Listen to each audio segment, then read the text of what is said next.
nakaraos din. Grabe nakakapagod din. Oo nga, mahal. Pero okay lang yan. Nakasawa naman na tayo.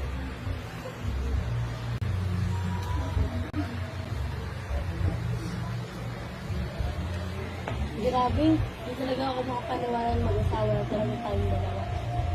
Kaya mo alam, mahal. Bakit napatay ka sa akin dati? Big deal na ata to sa'yo. Kapal ang mukha mo Pero, thank you kasi kayo na pangasawa ko.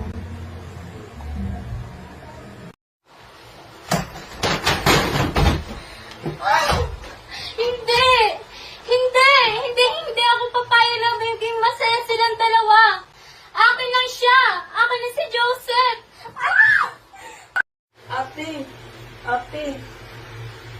Ate, ba't di mo ko sinama sa kasal? Please, Sam. Huwag mo muna kausapin si ate. Bakit nga? Please, Sam.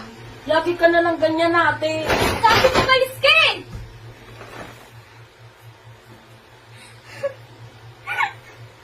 Ay, naman na pa lang siya, bilis! Joseph! Yung asawa ko! Joseph!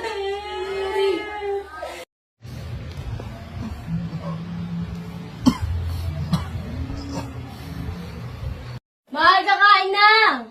Oo, mahal. Oo, mahal, ha. Bilisan mo! Yung niluto mo, mahal. Parang masarap yan, ha. Hindi mukhang masarap. Masarap talaga yan.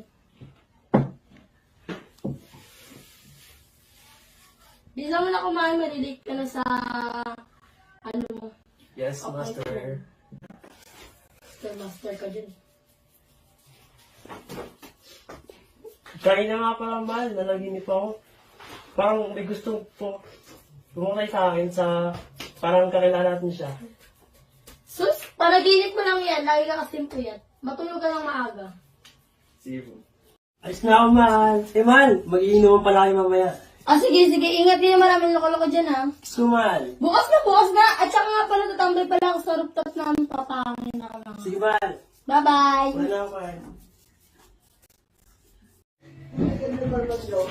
Madam, pasensya na po. Nalate po ako dahil sa traffic. Marami na rin po kasi polis dun. So, kasalanan ko na traffic ka? Alam mo bang napaka-importante ng oras ko? Pasensya na po, sorry po. Sa susunod, ayusin mo yung trabaho mo, Ayoko nang tatanga-tanga. Sorry po.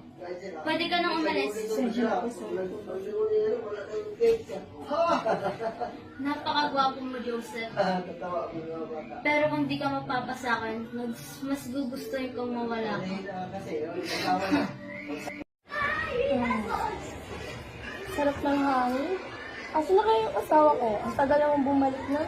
Baka punta mo na nga ako sa kusina.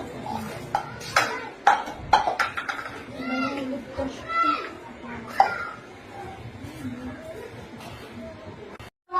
Para pag ng asawa ko, anong